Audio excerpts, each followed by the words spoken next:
Lord, thank you for being so good to us, Lord. And as we proceed with our meditation, we pray that your Spirit may continue to enlighten us, give us more knowledge and understanding, and help us, Father, that as we continue to ponder, Lord God, and meditate upon your word, we can find some insightful substance. We can understand the meaning and as well as the significance of your truth. Ikaw pa dahil Ginoo magtudlo ka namin. Continue to teach us, Lord, and nurture us. Salamat. Ug ang tanan ang pag-ampo ug kini maghatod ka namo. Dili lang sa paglambo sa pagtuo, kung dili Ginoo mas dako na kalipay Ginoo katagbawan ng among kaplagan kanimo. Salamat. Kining tanan pa imong kanunay sa imong dungog kayo mayan sa ngalan ni Jesus. Amen. Okay. Now let's proceed to our study and Revelation chapter 6. So inyong Biblia na karon diha, huwag na itong gitutukan karon.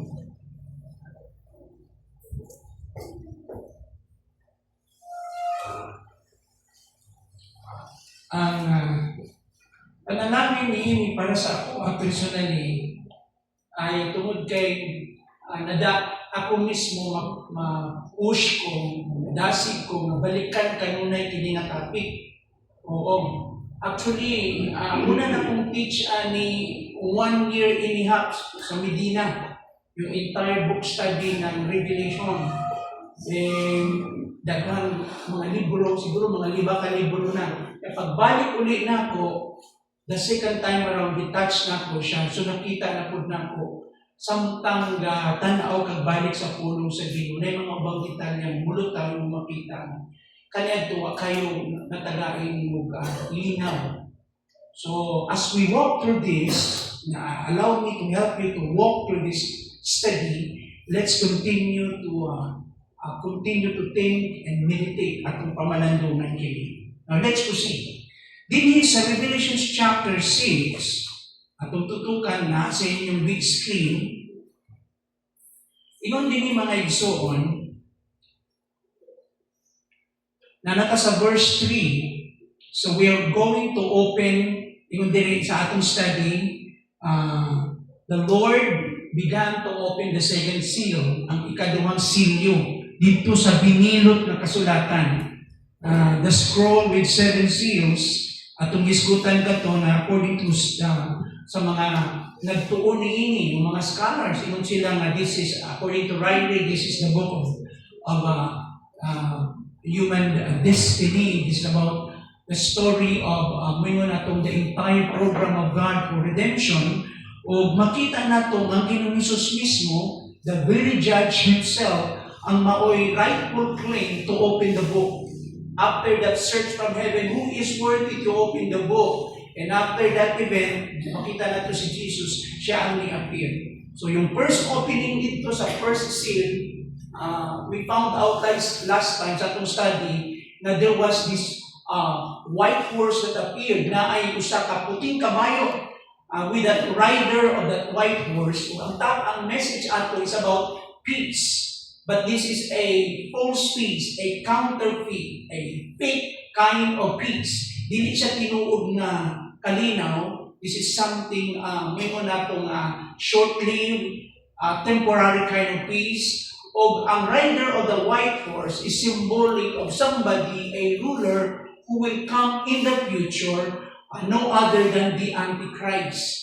Ingon ko nga, walay parallel reference yung chapter 6 ng Revelation sa Revelation chapter 19. Kaya ang Revelation chapter 19 is about the coming of the King of Kings and the Lord of Lords, the real Prince of Peace, ang Ginoong Jesucristo. So whereas we talk about Revelation chapter 6, ang gisgutan nito ang false Christ, ang Antichrist. Mao ka na ito makita dito. But that is something symbolic, no? Kay kung ingon tag peace dinhi, mao kini nga no ang gustong i-propose niini. Then after that event, the second time around, gi-open sa Ginoo ang ikaduhang silyo. Verse 3 na ta. Ingon dinhi, When the Lamb, referring to Jesus, when the Lamb opened the second seal, I heard the second living creature say, "Come." So samtang namatik si John, iyang nakita nagyabden ang kadulong silyo, ug ang upat ka mananap dito sa trono, no? Ang ikaduhang mananap ato, nitingo, ningon, "Come." O invite niya si John para makita kung unsay sunod nga mga mahitabo. O din sa pag-open ng second seal, sa pananawon dito ni John, iyan nakita kini verse 4. Verse 4, ito na ta. Then another horse came out, a fiery red one. Its rider was given power to take peace from the earth and to make men slay each other. To him was given a large sword. Now, kung atong sabton kini, ang mga term din horse, kabayo. Sunod, yung color ng kabayo, puwa. Sunod, makita na to yung emphasis ng praise din ngun diha, gitagahan siya katungod na kuhaon ang kalinaw sa kalibutan. Ikaw po, di mo makita din nga diha kanya gihatag ang dakong espada. Sa ilang time, ang sword, simbolo siya ng pakigubat. Simbolo siya ng war. Sa ato, hindi naman tagagamit og sword o espada karon pusil naman.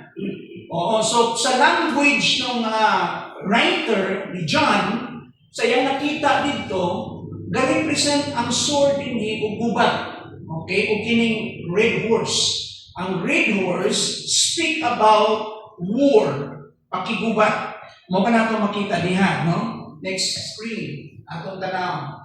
Now, di man nyo makita kayo na passing lang ni, no? Agyanan na to. Divide din yung trend. Kasi may tapo sa tribulation. Yung first 3.5 years, ang last 3.5 years, na gitawag na to very specific, the Great Tribulation, na ay mga event mahitabo sa bahid sa Yawa, ang lihok sa Yawa, o ang lihok sa Ginoo. So, the satanic activity, and of course, the divine activity. So kung yung ng first 3.5 years din at tanaw ni mong spiritual level, yung spiritual condition na ay gitawag itong great apostasy. Yung dako nga pagtalikod, no? Diha sa pagtuo. So nakikita itong apostate church in the future. When we say apostasy, it's about falling away, pagpalayo sa Ginoo. Ingon ko nga, there is a denial of God, denial of Christ, denial of faith, and very clear and obvious ani na time. So na great apostasy pagtalikod ng simbahan.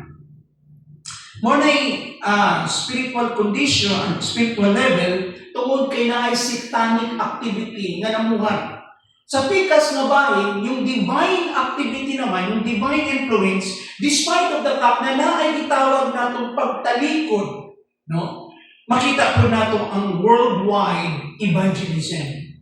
Tungod atong mga tribulation saints, atong mga nangaluwas, atong mga atong mga Hudyo, mga 144,000, o ang mga converts nila, wala nadala sa rapture, kato sila gamiton sa ginong instrumento nga i-share ang gospel. So there will be a massive evangelism. There will be what? Okay?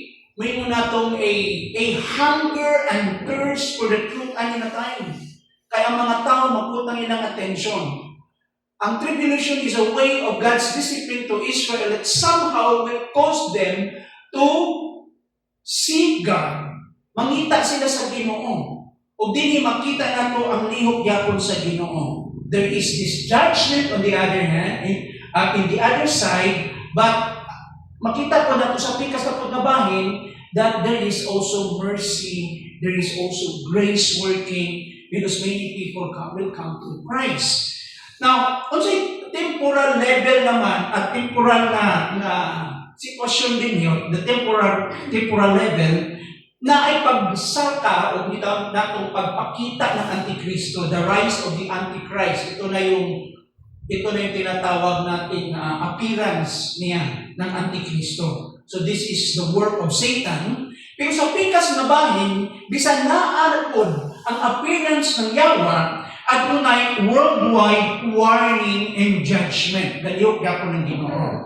Now, tanaw na to ang last na part ng Great Tribulation o sa spiritual level or condition na no? Na ay great persecution. Sa tunga-tunga ng tribulation, dito na magsugod, magawas ang tinuod na kulor.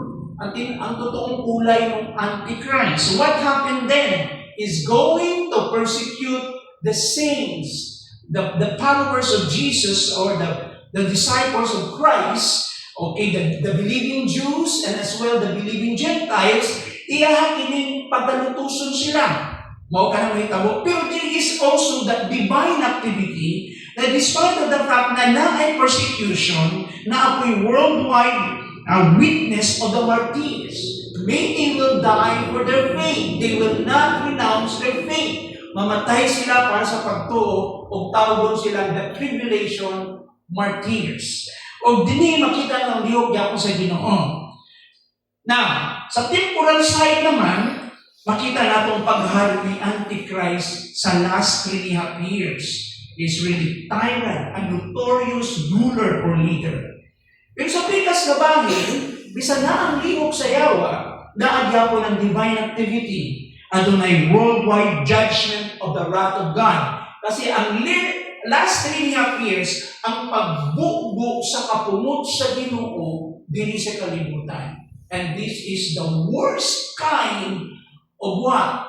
Of God expressed judgment to humanity. Grabe kini, no? Na klase.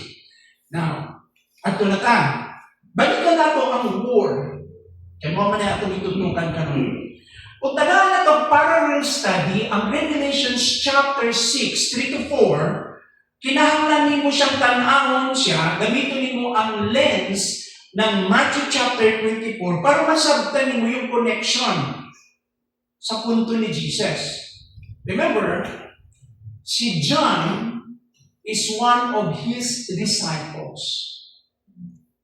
And part, not just disciples, one of the apostles, and part of the inner circle of 3. In other words, na ay mga events sa life ni Jesus na katong si John, kauban ni Peter, sila yung mga nakasinati sa ubang mga gringo natong realidad na nag-uban-uban sila sa Ginoo for 3 years.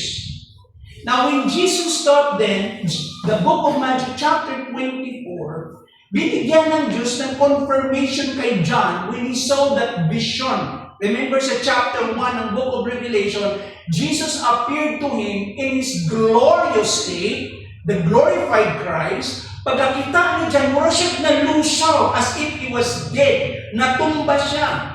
And gihatag ng description ni Christ dito, na grabe kaayo ang iyang naong murag adlaw, ang iyang bangma, murag dito sulag, espada mo buwa, unya ang iyang buhok puti kaayo, no, sama sa yelo, sama sa niebe. And makita na itong expression niya when he saw Christ. O dili pag-abot na ito sa chapter 6, I believe si John very much alive yung niyang experience dito nung nakita niya yung second seal inopen. This is about war.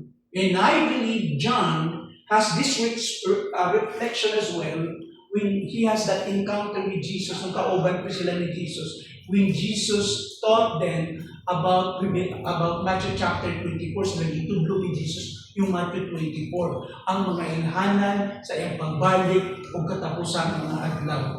Now, karon, sino nagsulat sa book of Matthew? Of course, si Kinsa? Asa na mo? Istasyonan. Kinsa nagsulat sa book of Matthew? Si Matthew. Amen? Oh. Now, sa ilang mga tulog, ang mga witnesses o patnon sila tanan, including si Luke, kinsa sa mga gospel ng unang gisulat? Dinanan niyo. Okay. Kinsa to? Okay, review. Anong unang gospel? The shortest gospel. Mark. Yan. Remember si Mark, ang sekretary ni Peter. He was also work with Paul. Unya si Mark, iyang gikuha ang account sa story ni Jesus, of course, to Mary and the rest of the apostles. So remember, si Mark, kano saan ka nabulan si Mark? Dili siya original na, dili siya sa part ng mga apostles. An original first disciples. Later na si Mark na born again. But remember, bata pa si Mark na, makita nato yung ginagamit na bahay, yung tapukanan nila, banay nila ni Mark. Remember yung 120, when they were waiting, no? For what? For the coming of the Holy Spirit at the day of Pentecost, they convened in the house of the mother of Mark. Hello? Oh, so importante yun. So si Mark, he was guided by the Spirit and he wrote his own account. Using the oral traditions, yung original na istorya dito, gigather niya tanan ang mga impormasyon o niya, gigiyahan po siya sa Holy Spirit based po sa iyang mga data or information kay Peter and the rest of the disciples with Jesus. Now next, si Matthew. Okay, nakaroon. Balik na tayo sa storya ni Matthew. As one of the original disciples. Nakapay contradiction yung gospel ni Matthew at saka yung revelation ni John, wala. Wala. Kaya nga part siya sa canon eh. Ibig sabihin, kaya 66 books sa canon. Kasi hindi sila nakontratanan. Di-affirm ng mga apostles, di-affirm ni Christ, ipanigod ni Christ, and there is continuity. Na yung mga ubang writings wala ma-appeal sa Bible, part sa canon. Remember, the writing of Enoch, the Ethiopian Bible na 80 plus tanan ang libro nila. And some other mga grupo ng Christians na 72 ang libro nila. Gi-include ang, apocryphal writings, yung ubang mga sulat. Pero maghatag og history sa ato, pero dili siya part sa original na gitawag na itong inspired. Now, let's proceed now. Tagaan ko kamo gamay mga side information. Tanawag din mo din using now the lens of Matthew and comparing John. Now, si John appeal ani sa account po ng gisulti ni Jesus niya. Ingon din ni karon. Mo niyang gisulti ni Matthew karon. Verse 6 to 7. You will hear of wars, makadamog kamo mga gubat, and rumors of wars. Mo nito ba ni Jesus sa pangutanan nila unsay ilhanan sa imong pag-abot o katapusan mga adlaw. Unsay tubag niya? You will hear of wars and rumors of wars. But see to it that you are not alarmed. Dili mo ma-surprise. Tanaw ninyo nga dili mo makalitan. Kini mga butana kinahanglan gyud mahitabo. This is necessary. Kaya nga hindi sila, such things must take out the word must happen. But pasabot, kining gubat, kining mga signs niini, gikinahanglan ni siya. Dili ni siya kanang out of God's hand or random, it's just happened, na murag out of God's control. No, this is part of God's plan.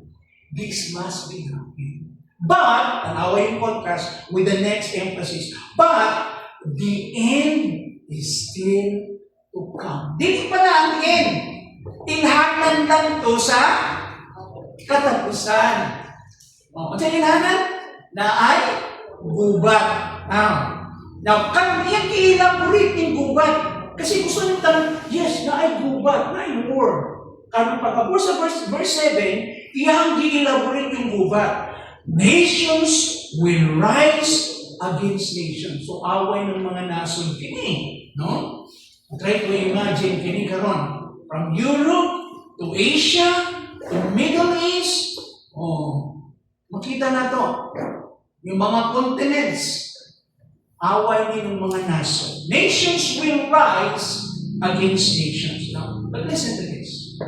Kining gihatan ni Jesus na ilhanan, sign, okay, na ay konteksto ni. Ang konteksto ani, inhanan sa katapusang mga adlaw o sa iyang pagbalik. Pero prior to this, katong okasyon na nag-istorya sila, since sa time pa sa Old Testament, nanay gubat. Amen? Nanay wars. Ikbunimutan ng gubat? Oo, grabe. Paano sila nag-survive? Sa time ni Nebuchadnezzar, yun na nagsugod ang times of the Gentiles. So, nanay gubat. Nanay mga empires. Ang naabta na lang nila yung Roman Empire. So, dahil naggubat. They were already, mo na itong attack, no, and overcome by the foreign powers. Pero dili ka itong gihuna-huna ng mga disciples. Ang kinahuna-huna ng mga disciples, yung giingon ni Jesus na gubat in connection sa katapusang mga adlaw o sa iyang pagbalik. Naintindihan nyo? So you have to put that, you have to bring that into a context. Kasi nasa layer of situation. And what was the context? About the last days, and the end of the age, and the coming of Christ. So nations will rise against nations. That is a form of war. Kingdom against kingdom. Mag-away ang mga ginarian. So, paypatan. Now, hindi na ako basahon yung binisayaan. No? Ito na ta. So, kung ato sa tanahon ang war strategies, yung methodology ng gubat ani, yung formation paano, number 1, number 2, number 3, yung development ani maong gubat. Based sa prophetic chronology of conflict. So, naa siya gitawag na itong sequence of event in orderly manner. So, the prophetic chronology of conflict. Muna itong tanahon. So, unang-unang may tabok mo ni, pag-spark, pagsugod o ingon na itong sinding, no? Sa gubat, the spark of the storm, kung bagyo pa ka na, pagsugod ng storm, dili natin makita ang prophetic reference kay Daniel chapter 11 verse 40. Actually, hanggang sa verse 41. Ingon niya, the king of the south attacks Israel. Ang hari ng south, asa man na ang south? Naanas Middle East, Japan, south of Israel, ato tanaw na. So the prophetic war begins when the king of the south, representing the Middle Eastern coalition or alliance, launches a sudden assault or attack against Israel. Kalit na siya na pag-atake, pero dili na ang kontra ng king of the south din ni Israel. Maipit ang Israel din ni. Actually, this is the fight of other neighboring nations sa Middle East. Pero ang pag-atake niya, notice, apelo niya yung Israel. Now this act ignites the fuse of the end time conflict. So muna yung unang bantayan mo, yung clock. Okay, ito na. Kano sa magsugod ang gubat? Mag-una sa ang kalinaw, di ba? Sa ito kalinaw, 3.5 years. Now, ganon. At na ka magsugod na karon development ng gubat. Kasi remember, this is a series of war. Series siya ng gubat. Ito na yung mga formation. So, mo-atake ang hari sa south, paingon nato sa sa Israel. Ito yung Middle Eastern coalition. Muna siya inungdan na mag-ignite, magsugod ang gubat God. So, tanawa ang verse 40 to 41, verses 40 to 41 ng Daniel chapter 11. Ingon din niya, kung basahan. Unya, sa katapusan, sulungon sa hari sa Ehipto. So the king of the south give reference to Egypt. Ito yung pinaka-direct context nun. Okay? Alam mo, yung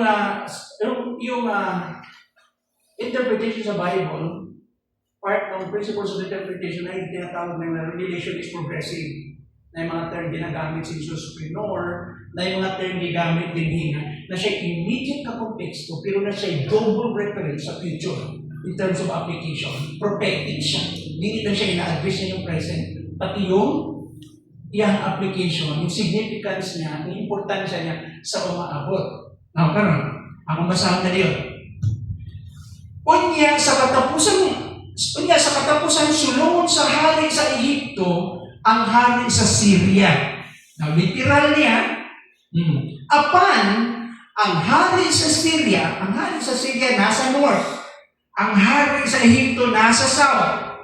Apan ang hari sa Syria mudasdas kaniya daw alimpulos uban sa mga karwahe, mga sundalong nagkabayo, o daghang barko, o buntugo niya ang mga nasod nga iyang agian. Kinsa man ni?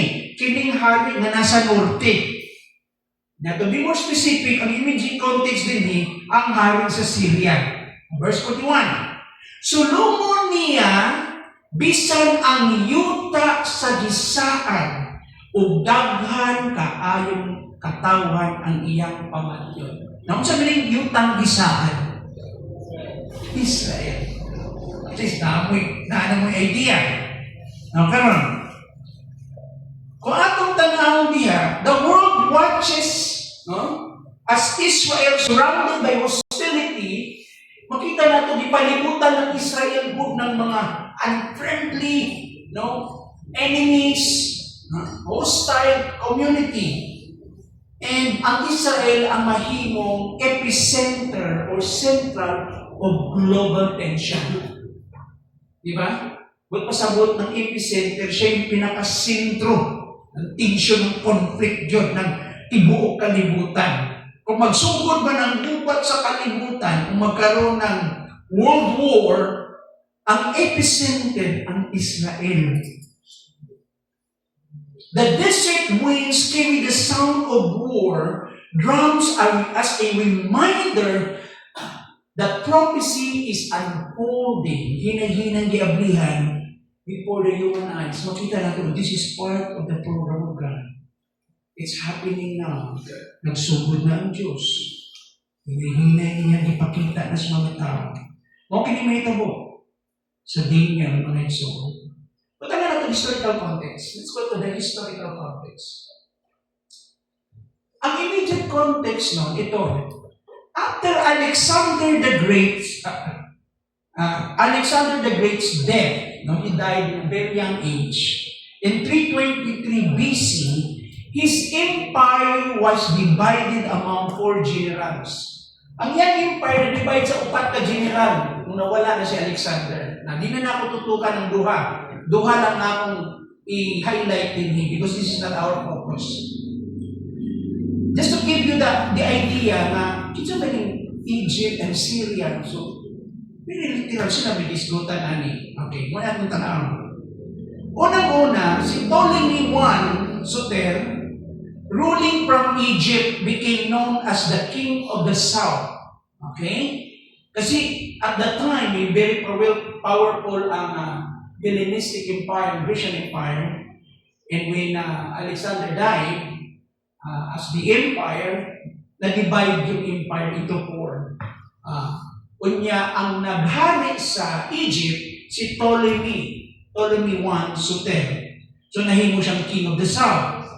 Naghari siya from 305 to 304 BC, before Christ, until his death in 282 BC. So, nakikita itong historical background sa lugar. Actually, ang south o ang north, na sila itawag na itong recurring conflict sa history. Katunay na sila mag-away. Okay. Kung sa itong south, Egypt. Kung sa itong north, Syria. Naka sa Israel, muning Israel. Okay? South Judah, middle part Samaria, northern part Galilee, upper part ng Galilee is Syria. Okay. That side is Mediterranean. Now, atong tanawang din mao tong unang-una. So natay immediate reference Ito yung meaning as reference sa immediate na text atong gibasa. Si Ptolemy I Soter was a Macedonian general, of course, one of the generals of Alexander, became the king of Egypt and the founder of the Ptolemaic dynasty. He ruled, from 305 to 304 BC until his death, no? Establishing a prosperous Hellenistic regime that lasted nearly 300 years. Grabe. Ptolemy is known for founding Alexandria. Yung Alexandria, okay, asan na dapit?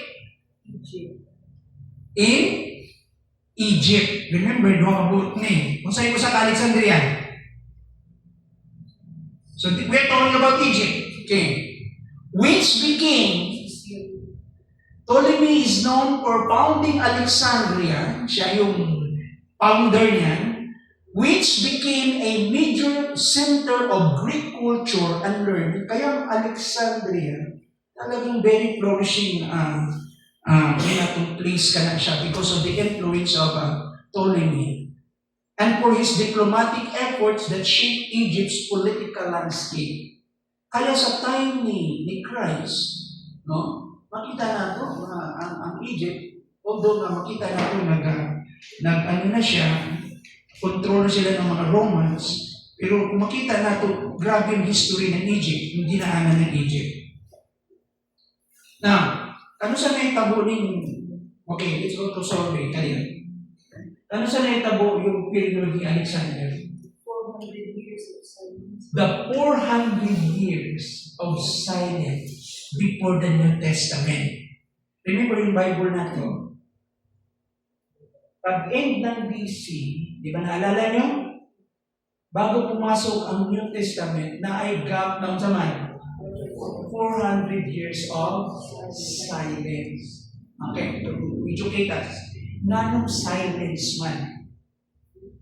Because at this period, there is no voice of a prophet from God.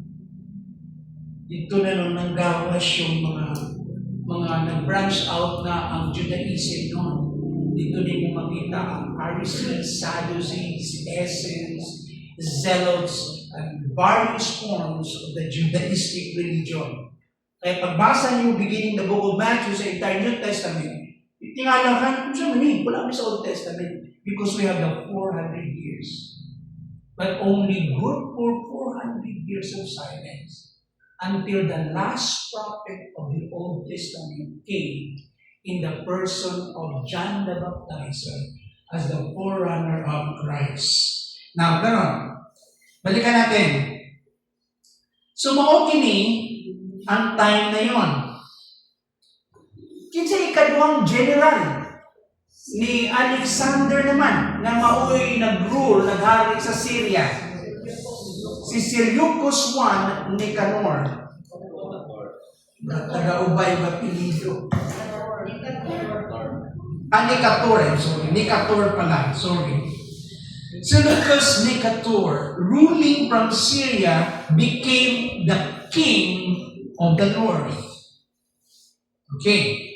Now, throughout Daniel chapter 11, these two dynasties, the south and the north, fought repeatedly. Sige sila kaway. With Judah, Israel caught between them. Gakaipit yung Israel. And this historical background explains the north-south terminology. When we say north, Syria, south, Egypt. So Egypt lies south of Jerusalem and Syria lies north.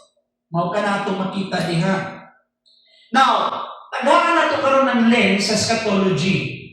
Ang prophetic extension mao ni to the time of the end, ang verses 40 to 45 ng Daniel chapter 11 go beyond historical Seleucid and Ptolemaic wars. Magpasabot, gibasan mga gitawag natong mga nagtuon sa Biblia nga naa siya'y propesiya gini nga ang panghitabo dito sa Daniel 11:40 ngadto sa 45, dili lang nalimitahan sa panahon ng Seleucid o ng Ptolemaic na gubat atong panahon na. This is not just during their period of the Seleucus and Ptolemy. That period.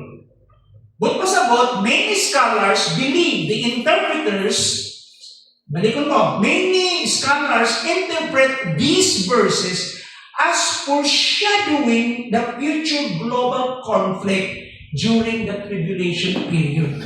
So ang mga scholars nagtuo sila na kiti siya gaanino lamang in advance sa umaabot tuhon nga mahitabo nga gubat sa tibuok kalibutan sa panahon ng kasakitan.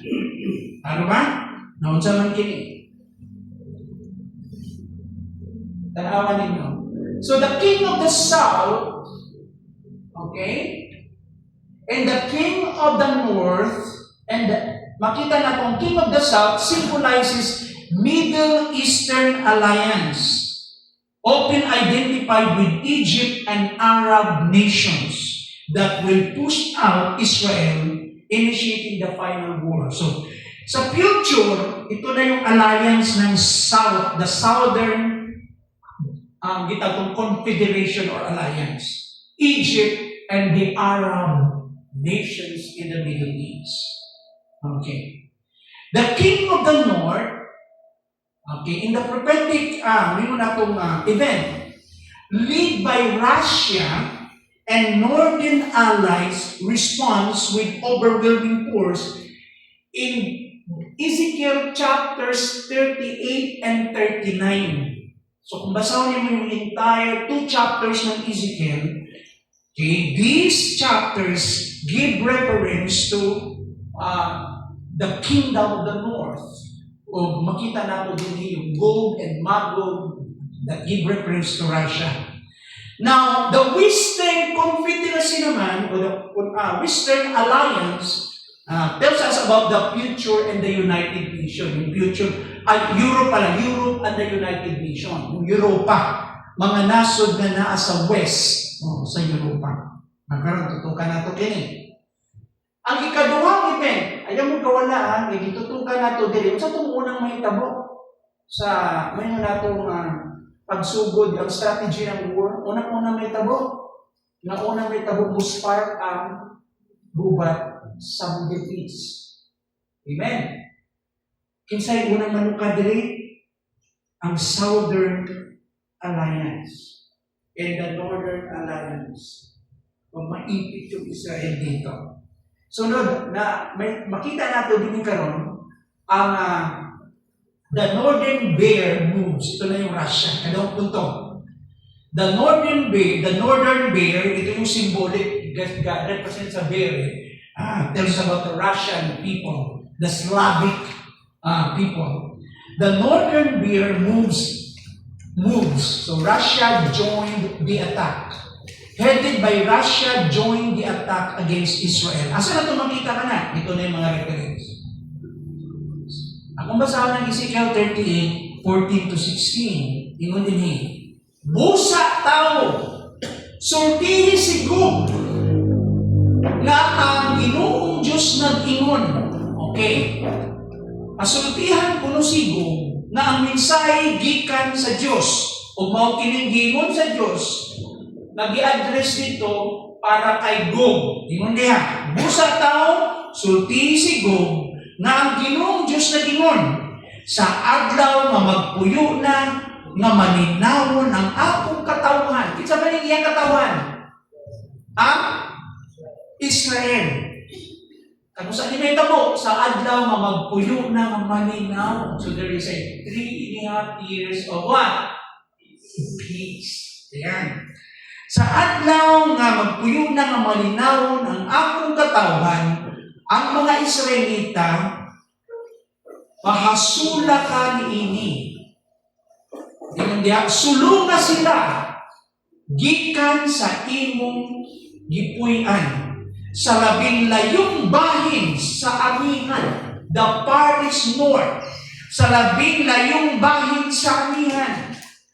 Sulunga sila ang katawan sa Diyos. Uban sa imong mga kabalyero nga daghan kaayo o gikan sa nagkalain-laing nason. O go, verse 16. Sulunga ang akong katawan. Grabe yung instruction mo. Isa, di gikan to instruction? Gikan sa? Di gikan. Ayawa? Di gikan. Sa Ginoo. Hindi nga, lapad-laparan ninyo yung pananaw ng aking pagbasa ni God. Ha? Lord, hindi allow niya siya? With your permission? Allowing him to attack Israel? Yes. Opo, sulungang ang katawan ang mga Israelita sama sa bangis na bagyo. Ni adtuon niyang adlaw mailang sa kanasuran ang akong pagkabalaan diha sa akong buhaton pinaagi kanimo. Notice, listen to this. Even the enemies somehow became the tool of God, God's instrument to accomplish His purpose.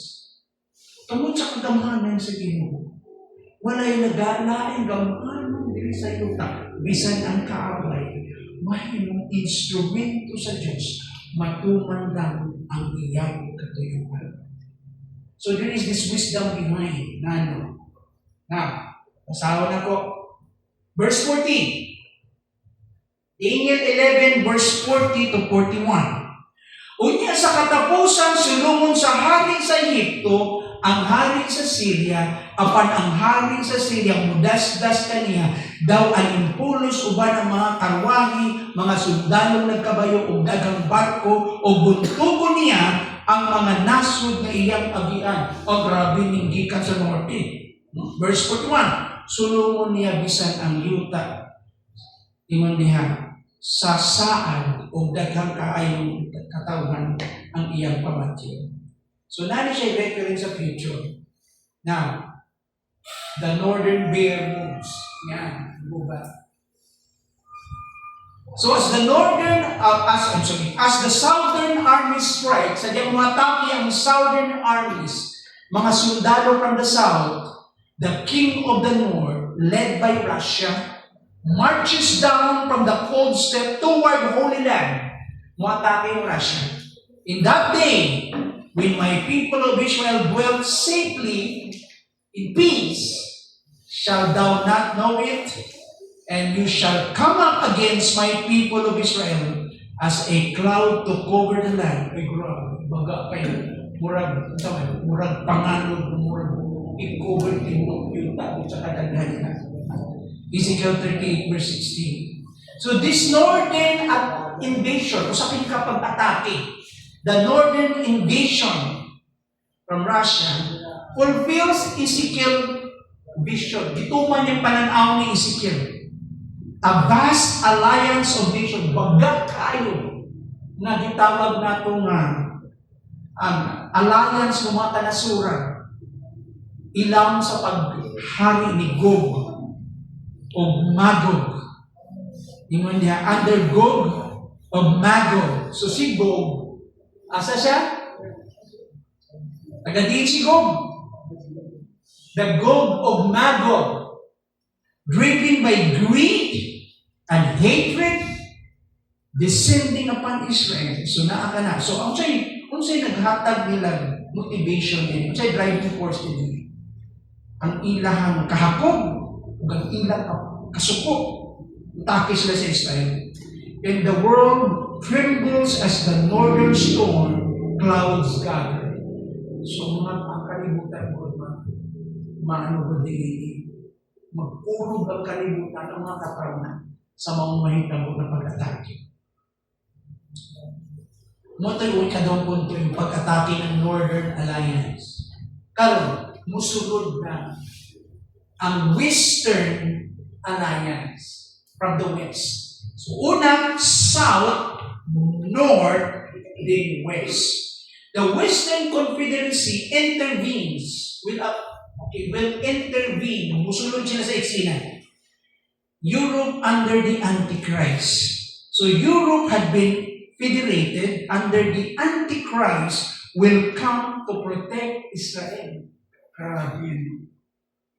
Tingnan mo, yung Antichrist, gikan sa Europe. Daniel 9 verse 27. Next screen. Yan. So naiyang mura o type of a savior, a deliverer. Yan. Pero actually, kung ibutang niyo ang sequence ani, okay? Asa masugod ang yung series of war, ang antod, later on mubalini siya, una protector siya nga, later siya na mo-persecute sa ilahan. So sinugdanan, okay pa siya. So muatake ang kaaway sa panahon ng kalinaw sa Israel. So in the chaos, Europe symbolized as the Western Confederacy or United Nations stepped in under the leadership of the Antichrist, promising peace and protection for Israel. Manani. He shall confirm the covenant with me for 1 week.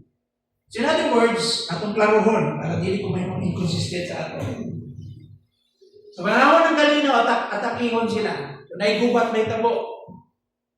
Amen? Yung musulod ang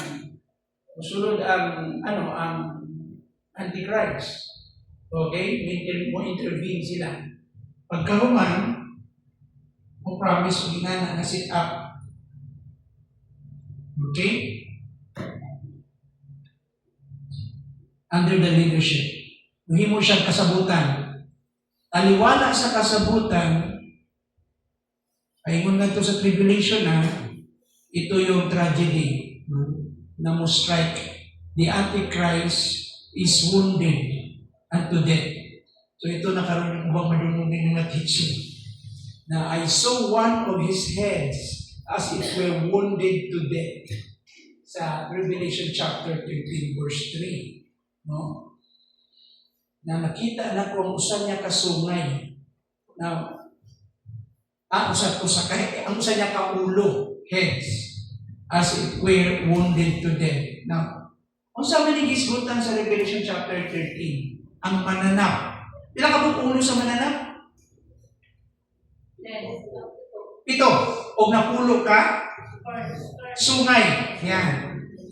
O niya, ang usa sa mga ulo niya, nasamdan, wounded to death. Okay. Then the world brass, the supposed savior of peace, lies dead. Muna'y tanaw nila. The fragile alliance begins to crumble. And the balance of power shift once again. So nawikin panalitan ang Western Confederacy, murang naluyahan siya, o ang Northern Alliance will take advantage niya ng mga sitwasyon. Now, di ba makadugog mo na namatay ang Antichrist? Asa ka mo? I-contest na sa interpretation. Noong una, mo po yung napsan. Kaya na-applyan mo na siya ng theology. Di mo pwede good. The keys of ano gitawag na itong Hindis. Kinsay nagpupot sa Yabi ang kamatayan? Si kinsay may power between life and death? Si Jesus. Ang dili ma-imitate ng Yawa, pagpabanhaw ang tao. Kasi sagrado yung tao. Study the doctrine of man. Pag namatay ka, ang imong flesh, ang muadto yung ang imong spirit and soul, yung immaterial, muadto sa lugar kung diin siya madistino. Duhara ang destinasyon, huwag tunga-tunga.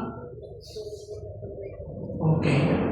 Sa konteksto ni Paul, sabi ni Paul, at the moment you will die, sabi niya, at the moment I will be absent in my body, immediately I will be present in the Lord.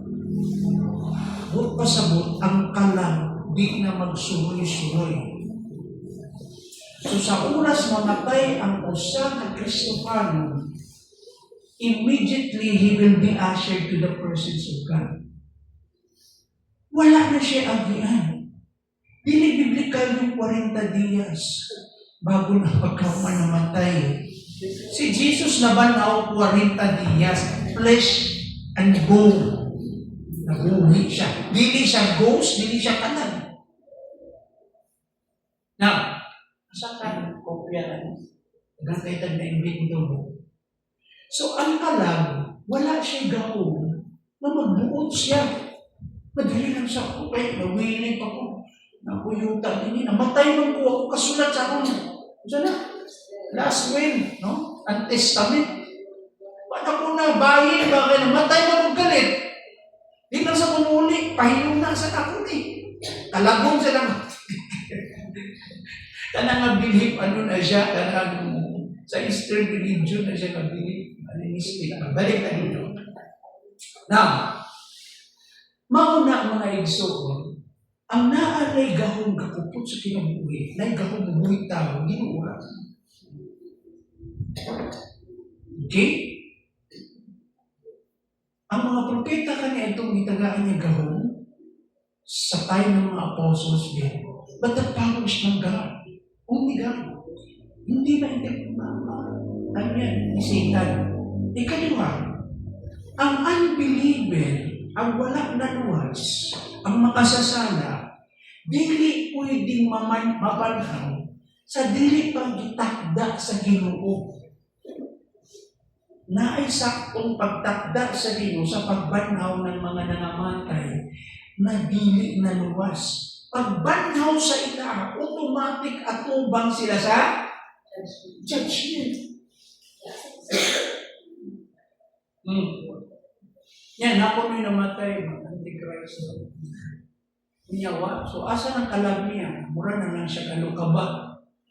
Yung isudlan mo siya, diyaw na, masubi. So, tagay kong verse. Saan na to?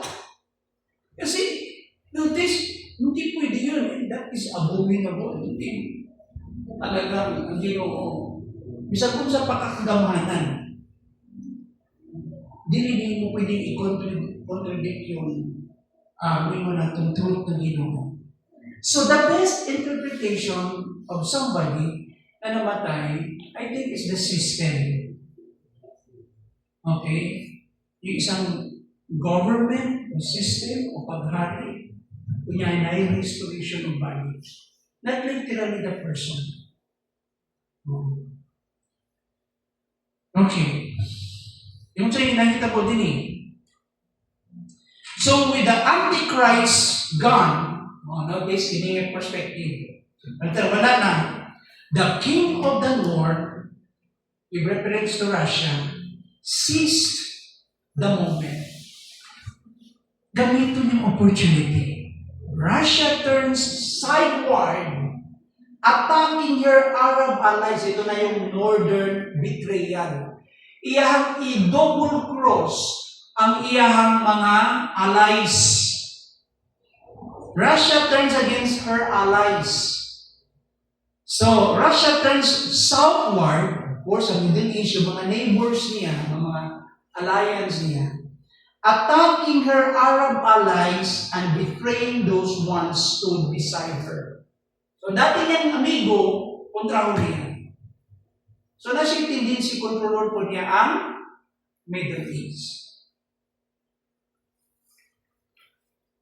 Very short na time, very brief, magkaroon siya ng control kanina sa Middle East. According ani na tawag na itong yung na itong reference. Natanawang yun din eh. Ibasa naman nato ni Daniel 11:40-43. Hindi na ako mabasa balikan. So he shall enter also into the glorious land, and many countries shall be overthrown. Wala siya sa santuhin. 11:41. For a brief time, mabuong nga panahon, Russia dominates Middle East, controlling its oil, its armies, and its destiny. But this control is short-lived. Yung pagkontrol niya temporary. Kadiyot ka kayo. Why? Because prophecy warns that human ambition cannot stand against divine sovereignty or divine power. Alam mo, instrumento lang siya sa Ginoo. Naalala niyo yung pag-atake nila. Anin pa? Ang Ginoo mismo ang i-eradicate sa Northern Alliance. Ang Ginoo nag-intervene. Hindi ko ang Antichrist. Ang Ginoo ang sa Northern Alliance. Nagkaroon ng ship, linog sa Middle East. Grabe. Kadahilan ko pinili. Number 5, the resurrection shock and the Antichrist rises again. Suddenly, news spread like wildfire. So, grabe yung news.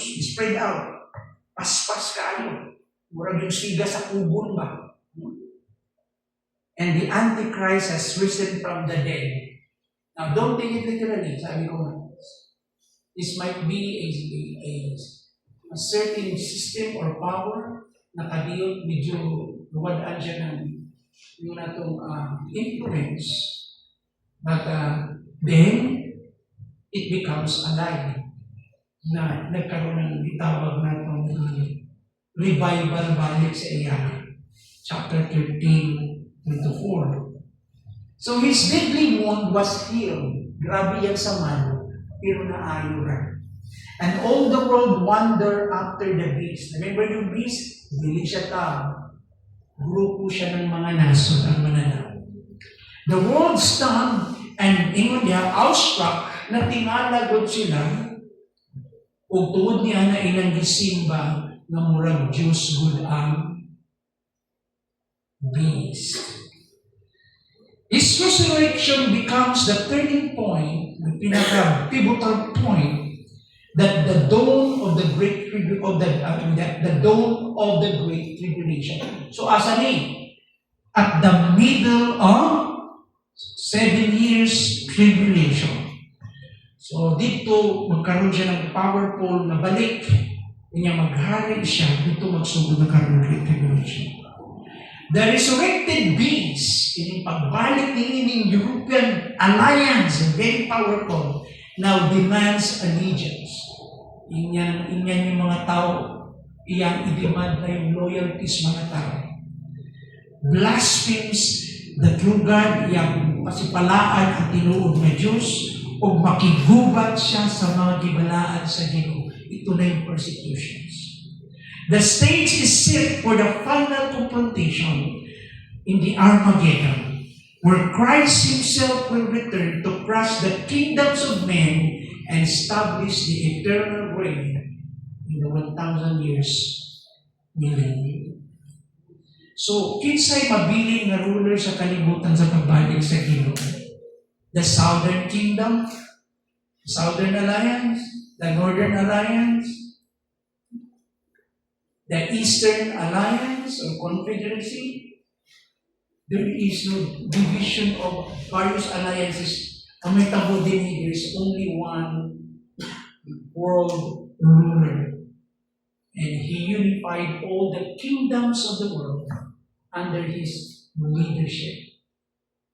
And this is how the battle of the Armageddon in the place of Megiddo, a very historic place in the history of Israel.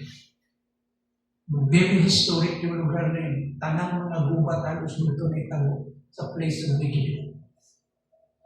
Huwag natong makita din ang last battle din makita natin before si Christ set up niya yung inaugurate niyang kingdom and kalaban niya din yung Antichrist.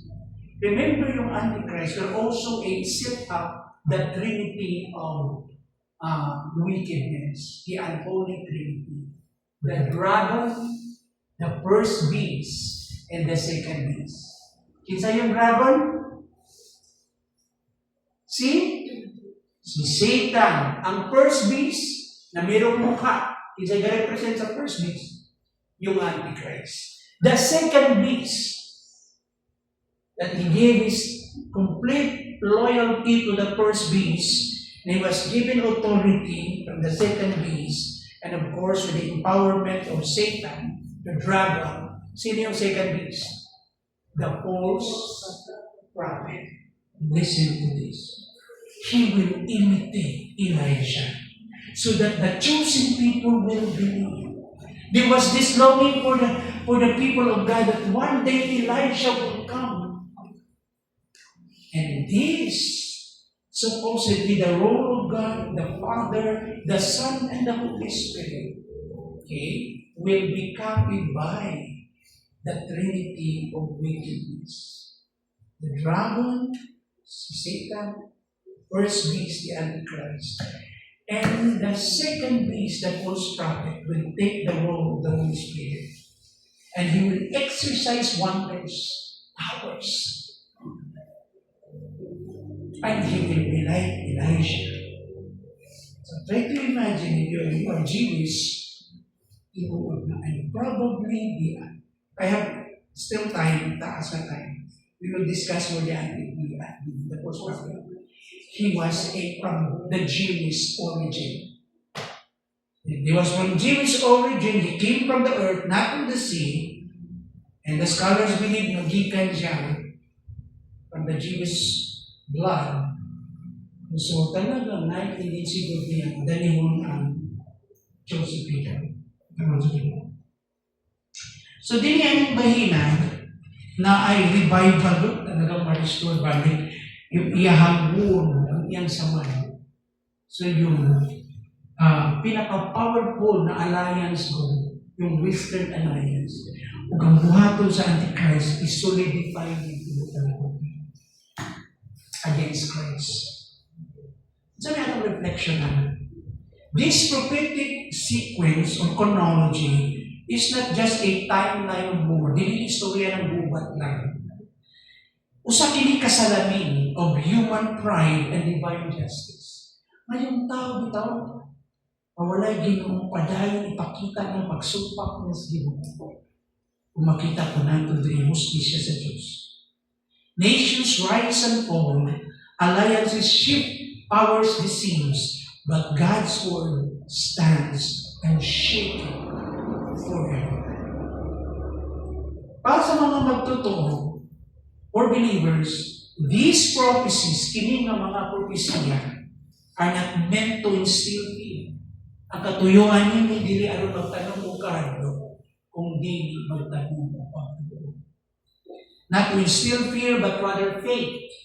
A call to readiness, to be watchful, to be ready. A call to holiness, to live our life pleasing to God, holy to God, and to continue to hope in His return.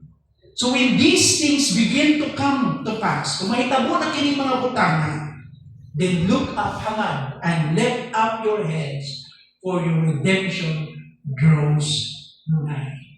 Draws nigh. Mga panangginom diya sa Luke 21, verse 28.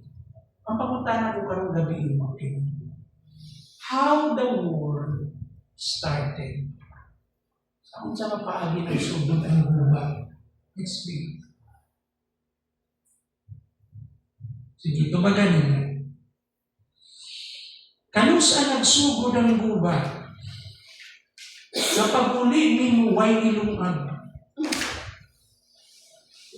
Nagikapoy ka. Sakay mo ng, sinabon ka ng bus mo, isakay ka sa sakyanan, sakay ka bus, ikasabaan ka sa konduktor. Pag naog mo, pag uli na mo sa balay, sinabon ka pa rin ang misis mo. So, yung taong gutom, lupad yun ang kaldero. Kasi sugod ang gubat. Okay. Remember, of course, atong tanaw na yung spiritual influence. Pero ang yawa na limitation, listen to this. 1,000 years before ang yawa sa millennium. May problema gyapon sa millennium ang tao. Still need the gospel. So sa atong Panginoong Islam dito, ito. Number 1. War is not born on battlefields. Wala nagsugod dito sa battlefield ang gubat. Asa nagsugod? It begins in the dark corners of selfish heart. Asa nagsugod ang gubat? Diris kasing-kasing. Nigawas kinigikan sa ganggo. It rises from pride, greed, kapon, and the hunger to rule. Gusto niya siya yung bida, siya yung maghari. Until the fire within spills out and consumes the world. It started in a small beginning, pero dinis kasing-kasing magsugod. Grudge, strife, and goes because of pride and greed. The human selfishness. So, ang problema ng tao, ang human nature. Ang gubat dili magsugod sa mga kasadya sa awayan, apan sa ngit-ngit na sulok sa makugihong kasing-kasing. Mugikan kini sa galbo, kay muot, o sa kaibog ng maghari hangtod na ang kalayo sa sulod, mubuto o mudilaan sa tibok kalibutan. In summary mo, kini ang mga alliances. Next screen. Muna siya yung mga alliances. These are the superpowers in the future. Russia, Middle East, Europe, King of the East, Asian powers, and appeal of course of Israel. Now, atong tanang, next screen. Ayan, the middle tribulational war. Sa tunga-tunga. Ayan, two significant turning point at the Great Tribulation. From false peace to war. Next, tribulational turning point. Antichrist turns from rulership over the European Confederation to king of the world for 3.5 years at the tribulation period. Kung sa'yo akong gimi, ito na yung last or final 3.5 years. Russia attacked Israel when the latter was dwelling securely in unwalled villages. Yung time na secured sila, they are in peace, ito mo attack ang Russia. Pero notice, ang Antichrist mag-ahari siya. Eventually, siya ang mag-ahari. The invaders of Israel, ato na nakita na, the force of military invasion of Israel will come from the land of Magog, which is Russia. Ezekiel 38 verse 1, the word of the Lord came to me, Son of man, set your face against Gog, and of the land of Magog, the prince of Meshech and Tubal, prophesy against him. Or prophesy against him. And say, this is what the sovereign Lord says, I am against you, O Gog, chief prince of Meshech and Tubal. I will turn you around, but hooks in your Jews, and bring out with your whole army, your horses, your horsemen fully armed, and a great horde with large and small shields, all of them banishing their sword. Ang Ginoo ko diapon mo yung hukom nila. Ito yung mga lugar na yun. This Russia, Garmez, Moscow, Meshech, Tubal. Ito yung old na map. And we have tinan mo, sa Urus, yung Israel, ibabaw yung Turkey, Persia, yung course part na siya, Iran. Okay, next screen. Yan, kita na to. Ito yung Northern Alliance. Yan. Atong basahan, yung din Gog and his descendants. Dindikan si Gog. Si Josephus, ang usa ka historian, nag-ingon, yang gisulat that Magog was the ancestor of people later called Magogites. So, based on Josephus, si Magog ang ancestor, o ilang katigulangan man sa mga tao na gitawag ng Magogites. O nailan sila sa mga Greeks na Scythians, known to the Greeks as Scythians. Ang tawag mga Grego sa mga Scythians. And these ancient tribes, kung saan siya kararangay na tribo, trace their roots to Armenia, the same region where Noah's descendants first settled after the flood. Pamutan mo. Anong bukid nilanding yung Noah's Ark? In the Mount of Ararat. That is part of the Armenia. Okay. And, tanaw na to next screen. Okay. Over time, the Scythians migrated northward, splitting into two major groups. So nag-migrate kini, ibiyahe kini sila, nagbanlin kini mga Scythians, o na-divide sila sa duha ka grupo. Ang sama ni sila, yung Slavs or Russian. Pero asan sila nakaliwat? Japhetic branch ni sila, mga European, later known as Sarmatians. And in modern times, gitawag silang Slavs, yung mga Slavic people, Russians. They were a blend of Medes and Scythians who moved toward the Black Sea. Kung tanawin mo yung Middle East, David, maraming dagat ito. Mediterranean, Black Sea, mayroong pang Persian Gulf sa baba, napay. Sa pangasin nyo nakita dito, ito na yung mapa. Okay. So, nagdugtong nga sila sa duha ka grupo, pero ang origin nila, itawag silang mga Scythians, of course, from the line of Japhet. O yung usa ka grupo, ito yung mga Asiatic branch. Yung European branch, ito yung Slavs or Russians. Yung Asiatic branch, ito yung Turanian. Those who remain on the vast plain of Central Asia. So dito sila ni-migrate, dito sila ni-reside. Whose descendants today include yung Asiatic branch, Tartars, Cossacks, Finns, Kalmucks, and Mongols. Atong tanawag pinikaroon. Next screen. Ayan, hindi na mabasa. Wala na basa ko. Gog, Meshech, Tubal, and Rosh. Gog is a shortened form of Magog. Ipamubo lang siya. Gog. Represent siya sa parehong mga tao, representing the same people, northern tribes associated with power and conquest. Very powerful tribes. Meshech linked to Moscow. Moscow. Was the six sons of Japhet, kini si Meshech, ikaunong mas anak ni Japhet, one of the sons of Noah. His descendants, yung descendants ni ingon diha, the Mushi, lived south of the Black Sea. Kung tanawin mo yung Black Sea, south part ng Black Sea, dito nagpuyo yung mga grupo nila, ni Meshech, itawag na Moshi. In the Mushan Mountain, na name eventually give rise to Moscow. So, Meshech, Moscow. Tubal naman, connected to Tubal, was Japheth's fifth son, kalimang anak ni Japhet, kining si Tubal. His people, the Tiberini, live west of Meshech, sa west part ng Meshech, west part of Moscow, near to Black Sea. Their name evolved ang ilang ngalan into Tubok, once major Siberian center.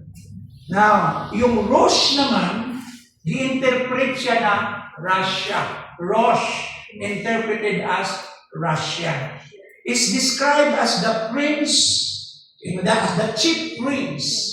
Okay? Chief prince, yung pinaka-bitawag na to, major prince. Many scholars see Rosh as a proper name that developed into Rush or Russia. So, daga mga scholars, mga nagtuunan yun, ilang conclusion ini, yung Rosh give reference to Russia, na-develop yung iyang name niya. In essence, kung atong tanawin yun in essence, these ancient names trace the roots of modern nation, Russia, Turkey, Iran, and others, back to the descendants of Noah's sons, Japhet. The prophetic connection paints a picture. Gihulagway dinhi ang prophetic connection nila of northern powers rising against the end times, echoing the ancient migration and alliances of Magog's people. Ito yung Northern Alliance. Russia's strategic allies. Isa yung niyang kauban niya, Iran. Most scholars agree that the ancient Persia is today's Iran. Iran is the modern name of ancient Persia. It was officially changed in 1935. Sa tinuod lang, ang word na Iran, political name nila yun.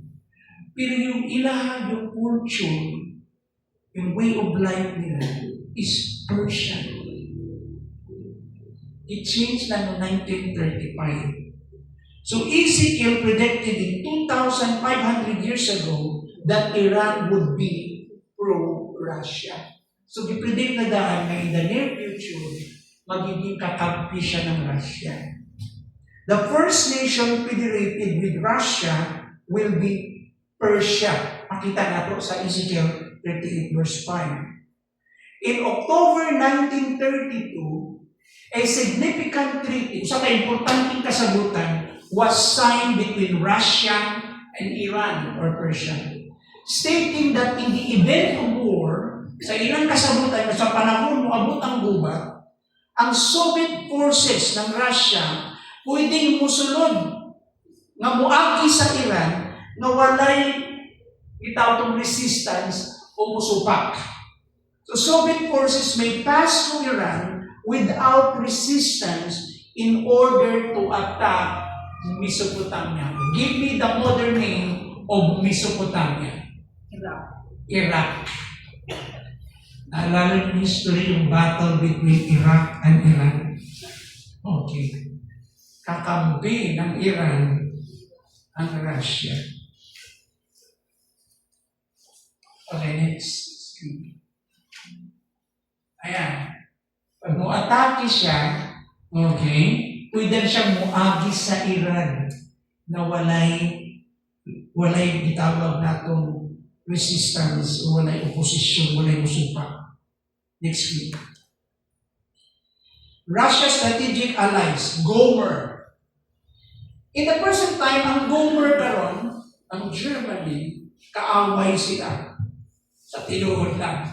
Yung Germany karon, talagang turn around na siya after the Berlin Wall was broken, USSR. Yung Germany, karon talagang nakatutok na siya sa West. In fact, yun na, pagpamimbro na siya dito, no? Sa, ang itawag na itong mga democratic nations. So, imposible nga mag-ubay sila. Itong dua ka factor. In the near future, ang possibility nga mag-ubay sila kung mausap ang regime o yung behavior ng Russia karon. May possibility. Oo. So karon kinsa may gahid sa Russia karon?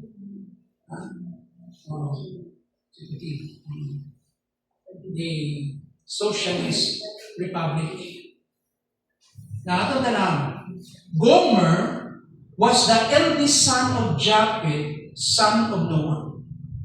Kinamagwa ang anak ni Japheth si Gomer, whose descendants settled on the Black Sea, yung mga taliwat niya dito po nagpuyo sa Black Sea dati.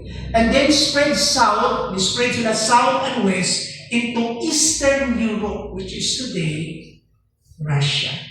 Yun yung Eastern Europe. Ang Western Europe, ito yun. Ayun dito yung West. Opposite sila. In the Talmud, one of the writings of the Jews, in the Talmud, Gomer is spoken of a Germany or the Germans from the Talmud, the writing of the Jews. Eastern Europe, north of the Nubia River, was called Germania in the ancient times. So, nana idea na. The major portion of Germany was never connected with the old Roman Empire.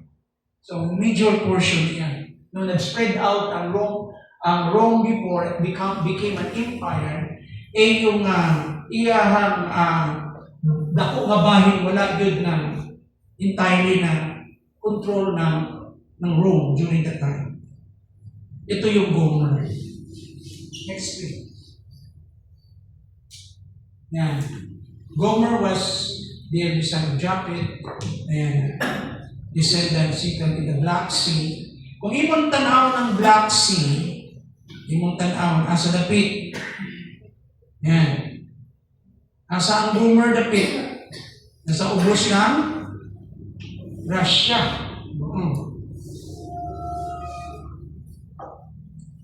Mas malapit siya sa Israel. Tanawa yung Black Sea ko dito sa ubos. Tanawa yung Arnold. Eastern Europe, north of the Nubi River, was called Germania in ancient times. Most of Germany was not part of the old Roman Empire. Now, next screen. Ayan, Germany. Okay, next screen. Gomer or Germany, okay, this would further strengthen them as noteworthy nation in the last days. Karon, kung yung tanaw ng reality, you do a study, may mga imposible, inconsistent. Sinasabi ng scriptures, magkauban sila. Ba't ang reality din, hindi sila kauban, kontra sila karon. Kaya isa sa mga possibility may mga tanaw, possible, mausap ang regime, mausap ang government. Diya pa, magkaroon ng tinatawag natin, they will return to the table and talk, magsabot sila, may mga proposal na bago. Kailangan masunod po ng mga proposal ng Germany.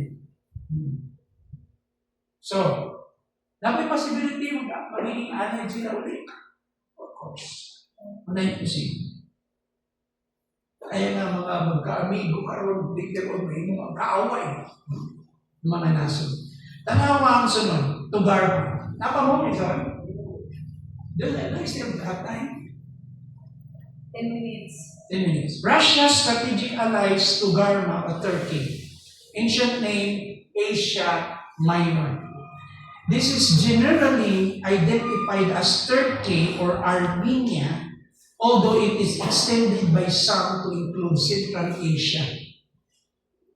It is the only Muslim state in the alliance of Russia. So ang mga kauban ng Russia na iyahang mga kausan, no?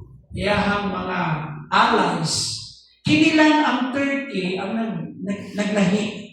The only Muslim alliance of Russia, of the Northern Confederacy. Now take note, 1973, Turkey completed a strategic bridge across the Bosphorus which unites the continents of Asia and Europe. Very significant o important kining bridge ng Bosphorus. Kasi siya yung mag-connect between two continents, Asia and Europe. So it is the largest bridge in Europe, kining Bosphorus. 10 stories high. Taas kayo. 10 stories high. Kita sunahin. Russian armor and troops could pour over this bridge to join with Turkey against Israel. Next week. Ito yung Bosphorus Bridge. So, try to imagine from Europe to Asia. Pwede kang muagi sa tulay. So, may possibility na dili na lisod itabok. When you travel with troops, ipatabok ni mo niya. Okay lang, ang mga advance ng mga gamit. Okay. Bosphorus Bridge, also called the first Bosphorus Bridge over the Bosphorus Strait in Istanbul, Turkey. Ano saan na build? Built in 1973, connecting Europe and Asia. Asa ni lugaran ni Bosphorus? It's Istanbul, Turkey. Ayan. Kaya nga, notice, mag-amigo gyapon yung alay gyapon sila. It's a president karon na president ng Turkey. Kilala niya? Kailangan niyo yun. Ano daw? Narinig ko, okay. Gomer and Togarma, Germany and Turkey, part of Russia's Northern Alliance, mentioned by Ezekiel. Ayan na, kauban gapon sila. Tanawin niyo yung map. Gomer, okay, Togarma, Germany and Turkey, part sila.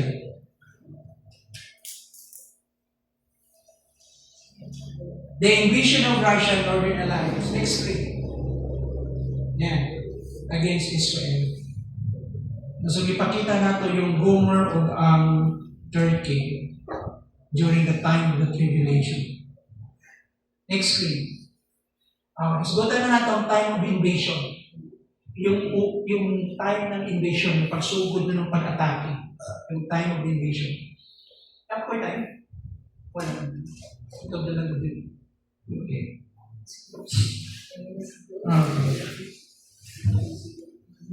Okay, sige. We will continue this book. Anyway, sa kanunay na itong hisgutan, pamilyar na rin uban din. Okay. Ang ginatanaw na ito ang formation ng ubat ng pag-atake. Northern Alliance pala yung hisgutan na ito. Hisgutan na itong ubang alliances. Kasi hindi masyadong na-elaborate yun. Ang na-elaborate sa Ezekiel, tinig yung North. No? How about, kasi mga allies sa West, sa mga countries, sa East, sa mga nasa. What do you think, yung Pilipinas, asa lahat ang api? Geographically speaking, part na nation. Part sa, in fact, yung economic and security alliance natin sa atong foreign policy, na-form sa ito.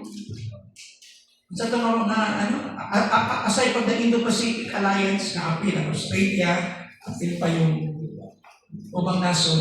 Kining sa doon ng Southeast Asia, kasi mga silingan na ito, kauban na ito. Malaysia, Vietnam, ito pa. Wala sila yung mga kauban na ito.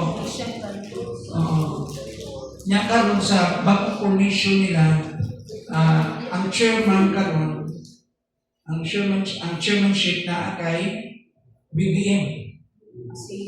Sa ASEAN naman na alliance. Nya karon tanang formation sa mga naso.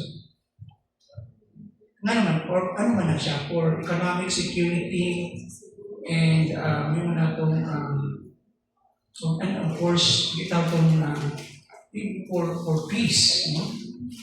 Magkaroon ng tinatawag mutual security. No? And na ba ngayong mga nasa? Kasi hindi mo kalikayan yung human nature, pag sino yung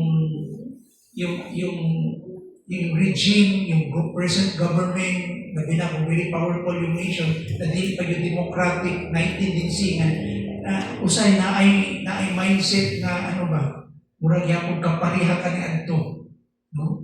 Na gusto yapon nila mo invade, mo atake.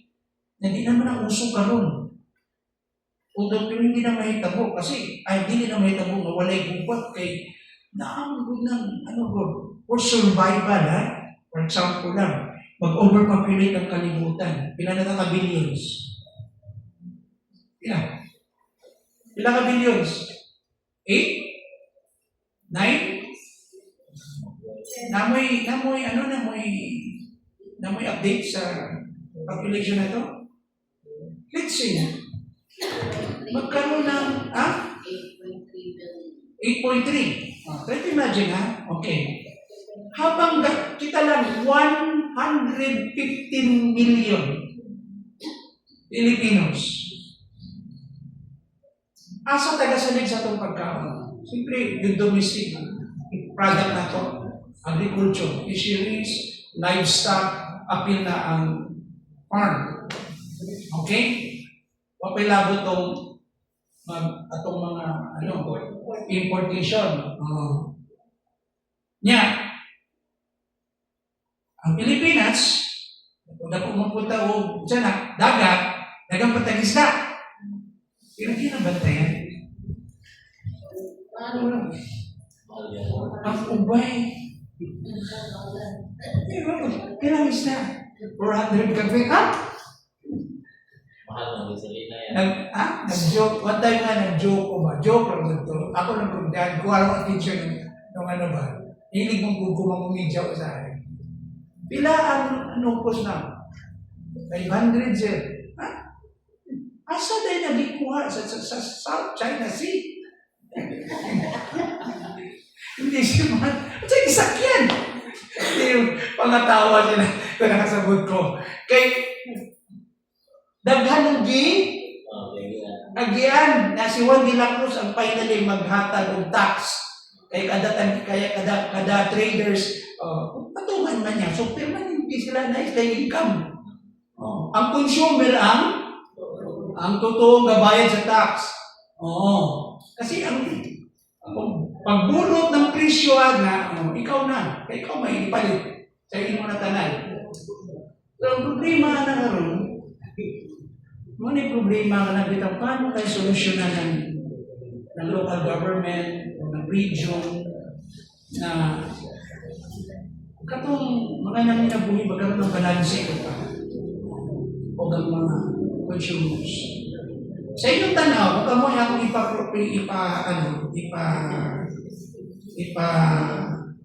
size up, makiklose mo.